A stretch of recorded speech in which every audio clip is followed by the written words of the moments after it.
Je me suis toujours demandé pourquoi les Africains ne promeuvent pas assez le tourisme africain, malgré tout le patrimoine touristique énorme que regorge l'Afrique.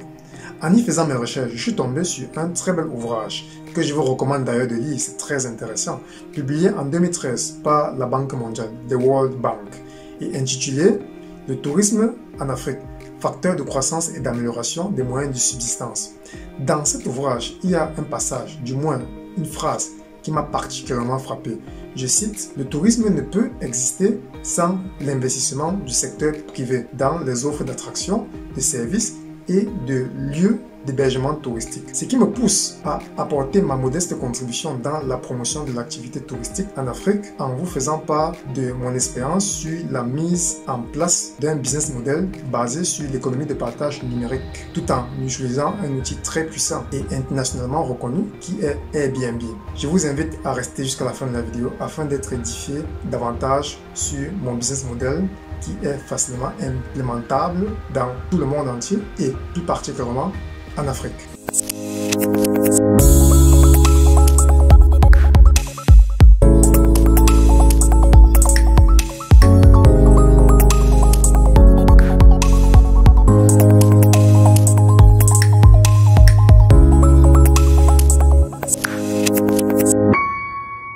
Bienvenue sur ma chaîne où on parle essentiellement des opportunités d'investissement et d'épanouissement dans l'immobilier et le tourisme. Alors, si ces deux thématiques t'intéressent, je t'invite à t'abonner à ma chaîne et à activer la cloche de notification pour être notifié en temps réel lors de la publication de nos prochaines vidéos. Je m'appelle Maros Diélé, je suis agent immobilier et interprète indépendant auprès de l'administration fédérale du Saxe en Allemagne.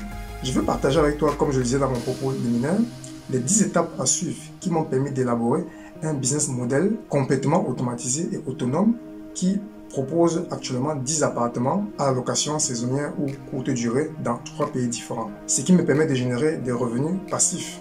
Et je tiens à préciser que je ne suis propriétaire d'aucun de ces appartements. Alors, avant d'aborder la première étape, il faudrait d'abord savoir ce que c'est que cet outil Airbnb. Airbnb est une plateforme numérique de location touristique qui permet à un particulier de proposer son logement à la location courte durée, moyennant une commission de 3% sur le montant total de la réservation effectuée par le client. Alors, abordons maintenant la première étape qui consiste à se renseigner auprès des autorités compétentes sur la législation en vigueur concernant l'exercice de l'activité touristique dans la localité où tu aimerais implémenter ton business model. Une fois que tu as eu cette information, alors tu peux passer à l'étape 2. Qui consiste à rechercher le logement approprié que tu pourrais utiliser pour implémenter ton business model. Tu peux rechercher sur Internet ou même dans les petites annonces ou même en utilisant un canal populaire que les Africains utilisent la plupart du temps qui est le bouche à oreille. Une fois que tu as trouvé, du moins repéré un logement adéquat, tu peux maintenant passer à la troisième étape qui est la visite du logement. Et là, c'est très important. Car il y a plusieurs types de logements que tu peux utiliser pour implémenter ton business model. Tu as des maisons, tu as des bungalows, tu as par exemple des cases ou même des villas. Pourquoi pas?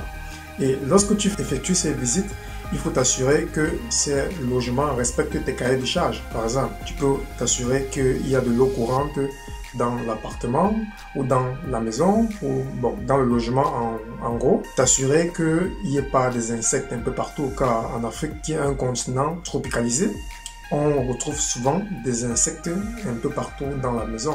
Donc il faut essayer de vérifier ces détails-là qui sont très importants pour tes futurs clients. La quatrième étape est cruciale et décisive pour le devenir de ton business model, car il s'agit de convaincre le propriétaire de la pertinence de cela, afin qu'il puisse t'autoriser à exploiter son bien dans le but d'implémenter ton projet. Je vais te parler maintenant des 3 argumentaires que tu pourras utiliser pour convaincre le propriétaire.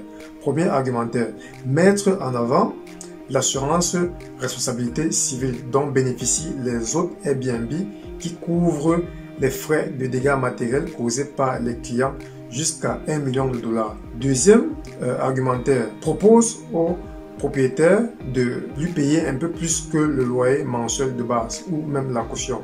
Troisième argumentaire, propose au propriétaire de lui reverser une partie des bénéfices générée par son bien immobilier. Après avoir obtenu l'accord verbal ou écrite, de préférence écrite, qui t'autorise à exploiter le bien immobilier pour ton projet, alors tu peux maintenant passer à l'étape 5 qui consiste à meubler complètement l'appartement en fonction des critères que tu t'es établi dans ton cahier de charges. Il faudrait savoir si, par exemple, tu penses accueillir des familles avec des enfants ou des personnes célibataires, des personnes seules ou même des couples ou même des groupes d'amis ou de collègues.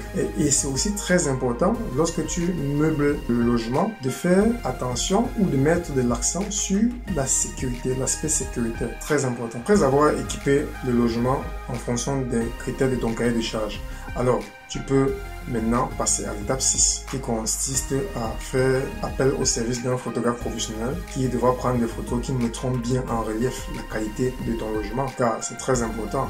Tu peux aussi, si tu le souhaites, si tu as un bon appareil photo, prendre tes propres photos, mais il faudrait savoir comment jouer avec la luminosité, comment mettre en relief certains objets de l'appartement, tels que par exemple une cafetière ou même le plus important, le lit, car c'est ça qui fait toute la différence dans un appartement, la qualité du lit. L'étape 7 consiste à aller enregistrer officiellement ton activité auprès des autorités compétentes. L'étape 8 consiste à créer ton annonce à l'aide des photos prises par toi-même ou par le photographe professionnel.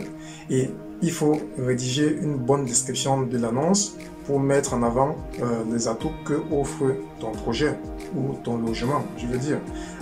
C'est aussi très important de mettre en avant les atouts qu'offre la localité dans laquelle est implanté ton projet. Ça peut être des sites touristiques ou même des attractions touristiques, des plages, des restaurants, des musées ou même des parcs animaliers. Il y en a plusieurs. Donc, c'est très important de mettre cela dans la description de l'annonce, car c'est ces détails qui font souvent la différence lors de la réservation de ton logement par un client. Car le client voudrait aussi savoir comment il devrait s'occuper lorsqu'il sera dans ton logement. Donc, il ne faudrait pas seulement qu'il reste toute la journée à la maison à dormir ou à regarder la télé, il faudrait aussi qu'il s'occupe. Donc, c'est très important. Retiens-le. Maintenant que l'annonce est très bien rédigée, tu peux la publier en ligne. Mais en publiant l'annonce, tu signes automatiquement un contrat de partenariat avec Airbnb où sont mentionnés tous les termes et conditions d'utilisation de la plateforme, et aussi en adhérant automatiquement au programme d'assurance responsabilité civile qu'offre Airbnb à ses hôtes, comme je le disais tout à l'heure, qui couvre les frais de dégâts matériels causés par les clients jusqu'à $1 million. La 9e étape consiste à rechercher une personne qui s'occupera du service de conciergerie, de préférence avant l'arrivée des premiers clients. Cette personne aura pour tâche de nettoyer le logement après chaque départ et non avant l'arrivée des clients. Il faut très bien comprendre ces nuances-là, car un logement qui est nettoyé après le départ des clients est toujours prêt à recevoir les futurs clients. Pour revenir sur les tâches, faire la lessive, changer le linge sale, approvisionner le logement en petites intentions. Comme petites intentions, vous pouvez par exemple proposer une bouteille d'eau minérale, un jus de fruits, des fruits ou même des chocolats ou même encore un bouquet de fleurs pour des couples, car cela inciteront les clients à vous laisser de très bons commentaires sur la plateforme Airbnb et pourra aussi aider à vous recommander auprès des futurs clients. On arrive maintenant à la 10e et dernière étape de la présentation de mon business model qui consiste à te parler de l'application Smobu. Smobu est une application destinée aux propriétaires et gérants de biens immobiliers. Elle offre une solution tout en un, telle que la gestion de tes biens immobiliers publiés sur plusieurs plateformes ou sites internet, la création d'un site web destiné uniquement à tes logements meublés ou de courte durée, en y incluant un service de paiement en ligne, et la création des messages pré-enregistrés que tu pourras envoyer de façon automatisée à tes clients à un moment donné. C'est-à-dire, tu peux décider qu'un message soit envoyé directement à ton client lors de la réservation ou même avant l'arrivée du client dans le logement, durant le séjour ou même après le départ du client de ton logement. Alors, si la vidéo t'a plu et que ça t'a édifié, n'hésite pas à la liker, à t'abonner à ma chaîne et à activer la cloche de notification pour être notifié de la publication de nos futures vidéos. Allez, merci. Ciao.